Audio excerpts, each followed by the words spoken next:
मैं आप लोगों की दृष्टि में एक पॉजिटिव न्यूज ये भी लाना चाहूंगा कि अगर हम दुनिया के 20 देश जहां पर कि अब तक मैक्सिमम केसेस WHO के रिकॉर्ड के हिसाब से अभी तक आए हैं, उनको अगर हम नोट करें तो उनकी पॉपुलेशन, उनकी जनसंख्या करीब हमारे देश की जनसंख्या के बराबर होती है। मैं ये कहना चाहूंगा कि हमारे देश की जनसंख्या इतनी ज्यादा है कि हम कई देशों के समान हमारे देशों की जनसंख्या है। और कल का अगर हम WHO का डेटा देखें तो हम पाते हैं कि अगर हम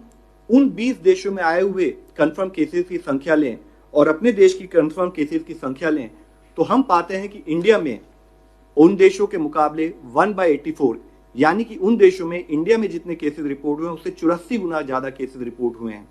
इसी तरह से अगर हम डेथ की संख्या भी देखें तो हम पाते हैं कि इन 20 देशों में जितनी डेथ रिपोर्ट हुई हैं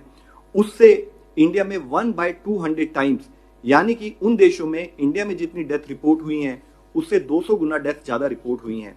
यूं तो ये हम सबको पता है कि हमारे लिए, देश के लिए हर केस, हर डेथ दुखद है, लेकिन फिर भी अगर हम दूसरे देशों के कंपैरिजन में कुछ अच्छा कर पा रहे हैं तो उसके पीछे मुख्य एफर्ट देश के लेवल पर की गई प्रोएक्टिव, प्रीएम्प्टिव और ग्रेडेड अप्रोच है। और देश का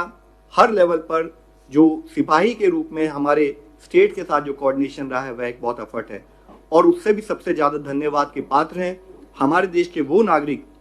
जो लॉकडाउन को स्ट्रिक्टली फॉलो कर रहे हैं और वह फ्रंटलाइन वर्कर्स जो अपनी जान जोखिम में डालकर लोगों की देखभाल कर रहे हैं।